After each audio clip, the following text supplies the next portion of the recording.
던 것이죠. 그래서 이 거란과 송 두 나라는 고려를 자신들의 편으로 끌어들이기 위해 경쟁적으로 노력을 기울이게 되는데요. 과연 고려는 어떤 선택을 하게 될까요? 중국 파림좌기 임동, 거란의 수도 상경성이 있던 곳이다. 상점의 간판들은 한때 이곳이 거란의 수도였다는 것을 말해준다. 시가지인 태조 야유라복이 상이 있다. 그는 흩어져 있던 부족들을 통합하여 이곳에 거란국을 세우고 중원의 강자로 성장한다.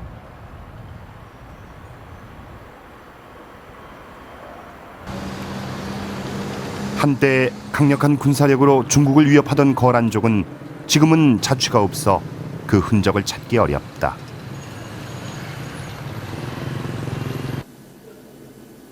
상경박물관엔 당시 거란인의 모습이 남아있다. 거란인들은 많은 벽화를 남겼는데 벽화 속 거란인들의 모습은 매우 특이하다. 머리카락을 칼로 밀어버리고 일부만 남겨버린 곤발 때문이다. 이런 기묘한 외모가 중국인들에겐 두려움의 대상이 되기도 했다. 그들은 북방의 초원에서 바람처럼 나타나 중국 대륙을 습격하곤 했다.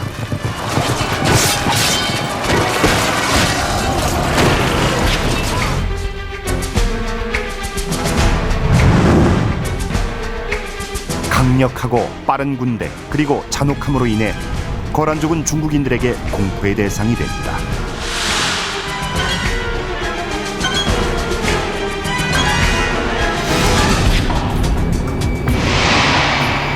거란은 강력한 기마군단을 앞세워 동북아 일대를 석권하고 중원을 넘보는 대제국을 건설했다.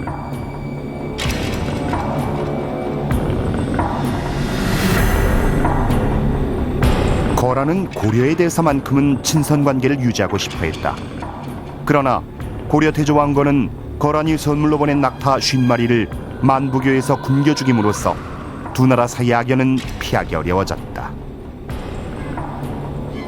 전쟁을 불사한 조치, 왕건은 왜 그렇게 단호한 조치를 취했을까?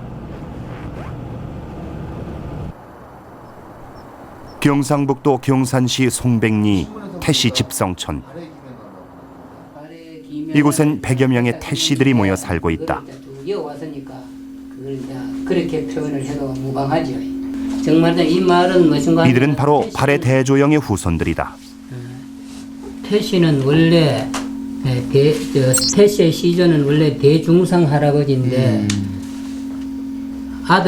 그 아들 대조영의 제일 마지막 왕의 세자 왕현 할아버지께서 우리 남은 우리 지파들을 데리고 이제 고려에 귀화했는데 그때 당시 고려에서도 우리의 그 발해의 그 내용을 너무나도 잘 알기 때문에 아주 중후하게 참 받아들이고. 발해를 멸망시킨 것은 바로 거란이었다. 얘는 우리 친척의 나라다. 이렇게 또 한 적이 있습니다. 그런 걸 본다면은 동종 관계도 있고 또 고려라 그런 나라와 이 계승 이식 뭐 이런 것들이 깔려가지고 거란에 대해 가지고 탐탁이가 아니라 적대 관계를 한 겁니다. 그래서 이제 그 뒤에 취한 것이 후진과 동맹을 맺어가지고 거란을 칠 정도로 치겠다는 그런 생각을 할 정도로 적대감이 아주 팽배했던 겁니다. 918년 왕건은 나라를 세우면서 국호를 고려로 정했다. 이는 옛 고구려를 계승할 것이라는 의지의 표명이었다. 고려는 북진 정책을 거듭해 거란과의 충돌은 시간 문제였다.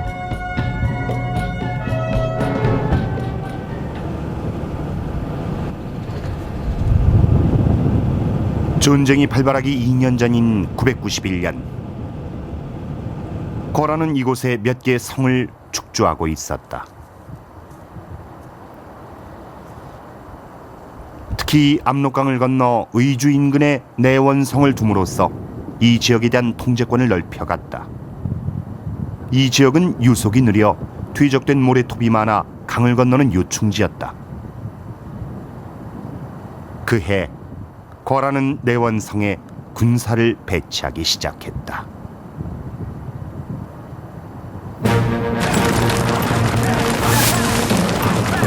(993년) 거란은 마침내 80만이라는 압도적 규모의 군사동원에 고려를 침입해왔다. 동경을 출발한 거란군은 봉산에 진을 치고 고려군과 첫 전투를 벌인다.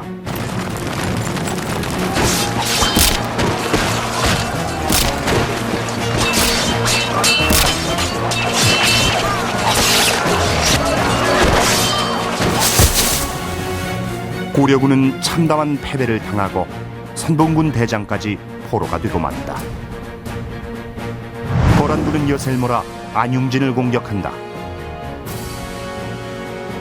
하지만 발해의 마지막 세자의 아들 대도수가 지휘하는 고려 수비군에 패하며 기세가 꺾였다.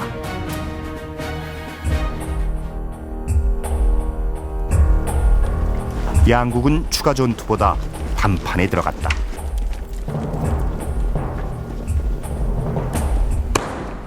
你们的国家是在虚罗土地上起来的，고려지土地是契丹的。 무슨 소리요? 우리 고려의말로 고려를 계승한 나라요. 당시 국제정세를 꿰뚫고 있었던 서희는 거란이 가장 필요로 하는 부분을 잘 알고 있었다. 송과의 관계를 끊고 거란과 국교를 맺는 대가로 강동 6주를 획득한 것이다. 이 강동 6주 중에는 귀주가 포함되어 있었다.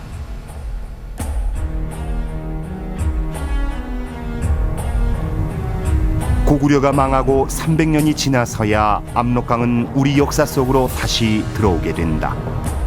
그런데 거란은 왜 제대로 전투도 하지 않은 채 서둘러 강동 6주를 넘겨주고 떠난 것일까?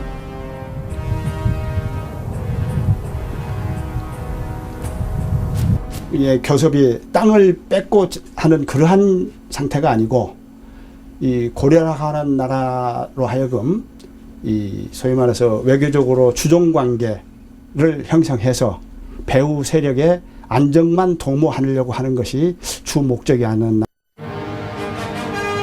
거란의 목표는 처음부터 중원의 송을 치는 것이었다.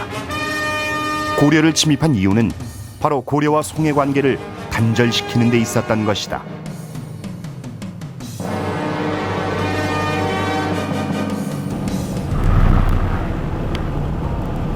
고려와 국교를 맺은 거란은 송나라와의 전쟁에 집중할 수 있었다.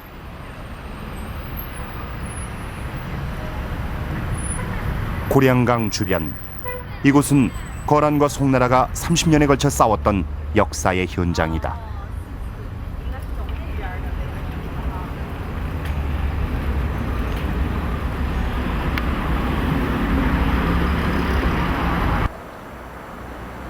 북경 일대를 되찾으려는 송나라가 기회가 있을 때마다 침략해온 곳이다. 辽国和北宋啊，这块打得非常激烈。完了，最初是北宋是整个把这个燕京啊，当时叫燕京，整个就包围了，围困好多天，可是打不进去。后来这辽国的援军到来以后就惨败。 北宋就惨败了，皇帝啊都差点被抓住，坐驴车逃跑了。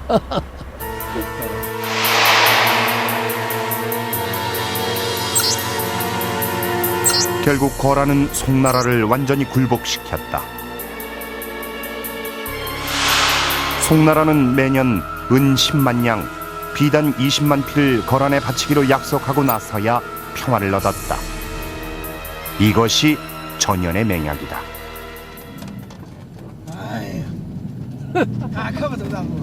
중국 내몽고 자치구 파리무기.